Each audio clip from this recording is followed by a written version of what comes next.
Hello, Worth Workers. Welcome back to the Trust Your Worth podcast, the podcast that helps you tap in to the power of knowing your worth. My name is Brittany, and thank you so much for being here with me today. Last week, talked about how laughter is so healing, and hopefully you enjoyed it and had some laughs with me.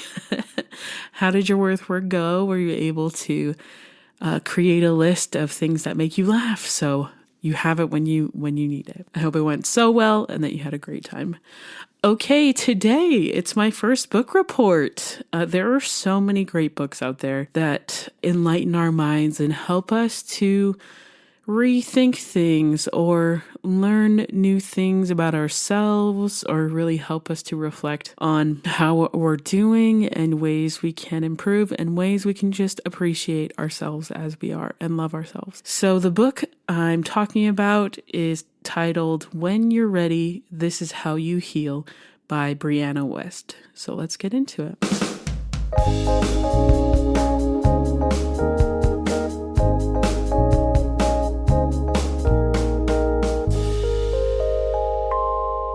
So this book is kind of like a collection of the essays, I'd say. Obviously, it's based on healing, but there are just thoughts, honestly, like mini episodes. You could read one a day and have a great time. Like, you don't have to go through this book linearly as well. Like, it's not a story book. It's just like advice on certain topics. So a couple of them are like, if you don't know what you want in life, start with what you're most afraid of. Another one, 7 ways to become your most emotionally resilient self. How to remember you're not alone even when it really feels like you are. 7 thought patterns that are keeping you stuck in a life that you don't want. How to write a personal mission statement. 16 little reminders for when you feel like you aren't quite where you want to be in life. So all of these are great. And her introduction, though, is just incredible. Because I really think that is a truth that she says. The first line is, healing is not a one-time event. And it really isn't. Wounds are big and they take forever to heal. And sometimes they just never do. And even when they do, we have scars. And like, scars fade over time, but they never really leave us. But isn't that what life is about? Like, learning from our mistakes and moving forward. And yes, I may have scars, but I love those scars because they made me who I am. They are just a sign of a struggle I went through and overcame. So I want to share with you some highlighted stuff. I love this part. She's talking about healing. So, quote, our healed selves are not our most flawless selves. They are not immune to sadness or grief or fear. They are just not controlled by those experiences any longer. They feel sadness when it is time for sadness, and grief when it is time to grieve, and contentment on a more regular basis. They fear things that are unknown or important or both, but they do not allow that emotion to prevent them from moving forward. Close quote. I love this, that our healed selves doesn't mean we are without imperfections. I mean, we will always be human. We will always make mistakes and always have flaws. But we don't allow the fear of the things that are holding us back. We don't allow the fear of things that are unknown or important to stop us from moving forward.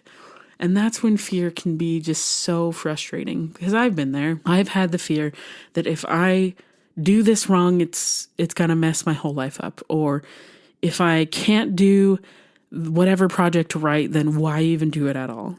But failure is just a part of life, and mistakes are also a part of life. So if we continue to allow our fears to control us, then we can't heal and we can't live. Like, the people who are living their lives, really, I think it comes down to one essential element, is that they have courage. They have courage to be themselves. They have courage to face their fears and move through them. And they have the courage to just move on, to do it, to try. The courage to try, really. Like, she talks about when we're able to validate and accept our process, our own human experience, independent of anyone else. something magical begins to occur. Like we really begin connecting with our true desires and like finding ourselves. Like your first purpose is to heal. I love this quote. Okay. Quote, the sheer impact of you becoming the person you know you were meant to be will have a ripple effect on everyone and everything around you. Nothing will ever be the same. Close quote. Like imagine a healed you moving throughout life, how that would affect your friendships, how that would affect your family life, that if you were able to heal through past traumas and not move your life with fear and anxiety, how freeing that would be, how much more love there would be, how much more present you'd be able to be, because you can just enjoy without being afraid. You can just enjoy because the things that previously held you back aren't there anymore. Like think of one thing that's maybe holding you back and imagine what your life would be like when it's no longer there. I think for me, that was the way I view myself and how unkind I was to myself. Actually, I'm doing an episode it's coming out next week. I interviewed my friend Laura and I'm so excited for that episode. So please listen to it. It's going to be episode 40. But she was like, yeah, Britt, growing up, you just had so much confidence. And I was like, what? She's like, yeah, when you walked into a room, like genuinely, like you just brought this presence and it was like, oh, everything's going to be good. Like Britt's here. We're going to have a great time. I was just like, oh my gosh. Like I didn't realize that was the effect I was having on people. And when I thought about it, I really did have kind of this delusional confidence. I mean, close to arrogance, but not quite, where I knew what I brought to the table, that when I walked into a room, I knew it was like, okay, I'm ready. I'm here for a good time. Like, let's have a good time. And nothing was going to stop me from having a good time.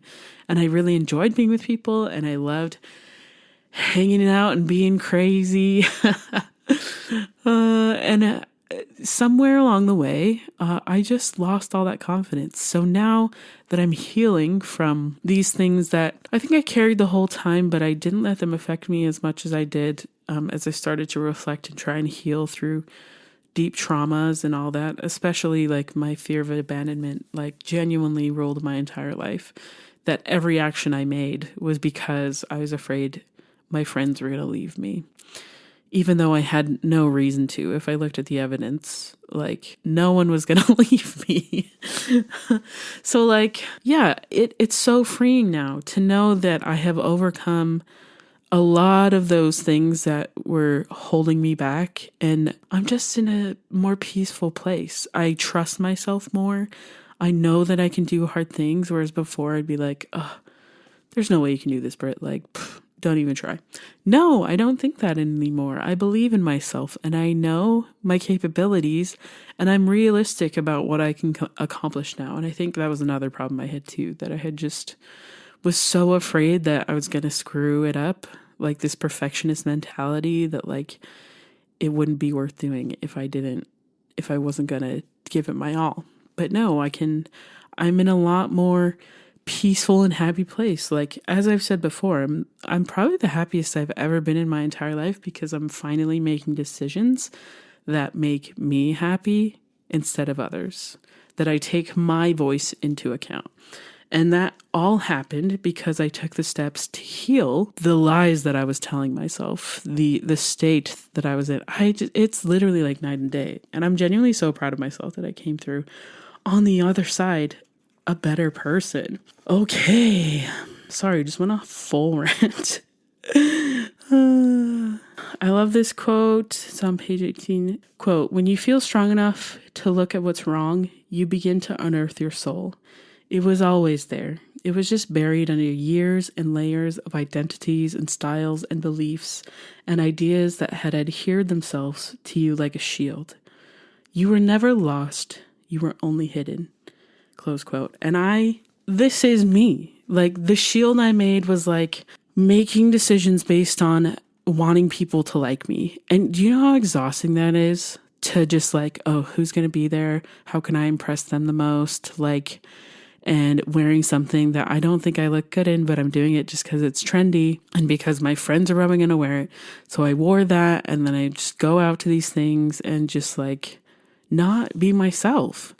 And my friends changed when I started being myself, because the version I was putting out wasn't me. And then when I finally was me, I was able to find the people who loved me for me.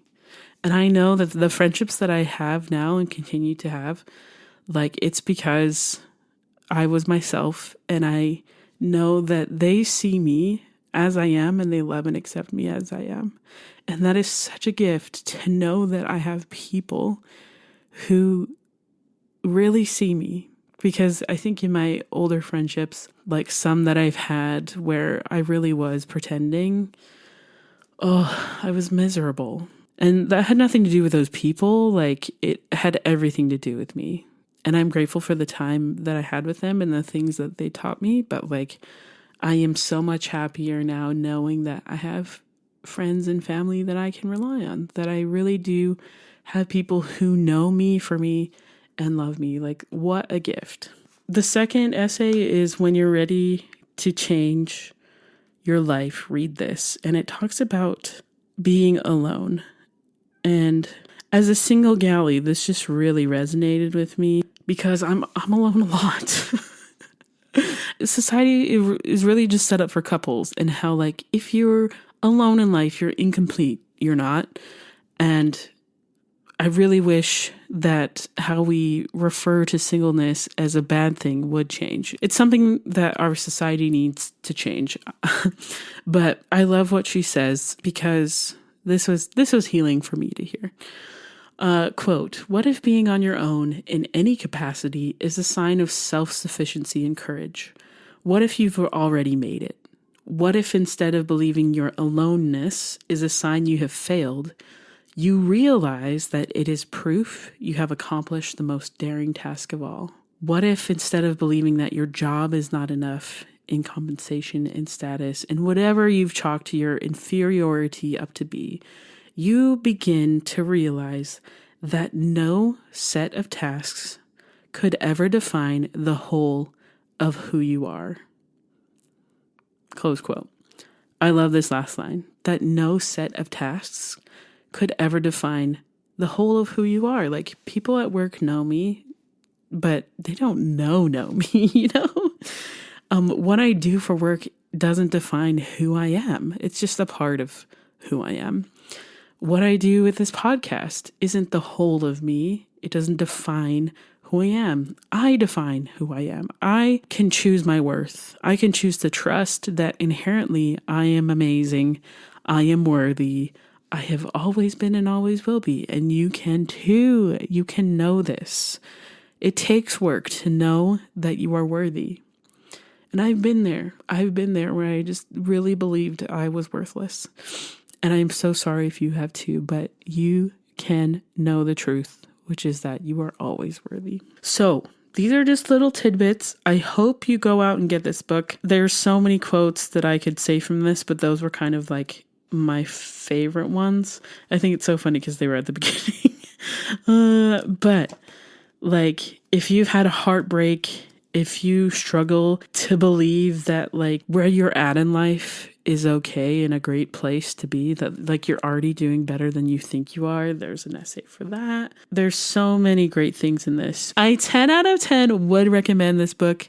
Please go check it out. I definitely want to hear your thoughts on this book, and if it helps you, you can find me at trustyourworth.com or on Instagram at trustyourworthpodcast. So please go check out this book and enjoy. I hope you have such a great day. And as well, please tune in next week. It's going to be such a great episode. I have a special guest, one of my besties, Laura, who I grew up with, and she is sharing her experiences on trusting your worth after having miscarriages. So yeah, we'll see you next time. If no one has told you today, healing is not a one-time event. Healing is going to take time, and don't let anybody tell you that there is a timeline that you have to heal, okay? You can heal on your own terms and in your own way. Love you so much. Thanks for listening. Have a great day. Bye.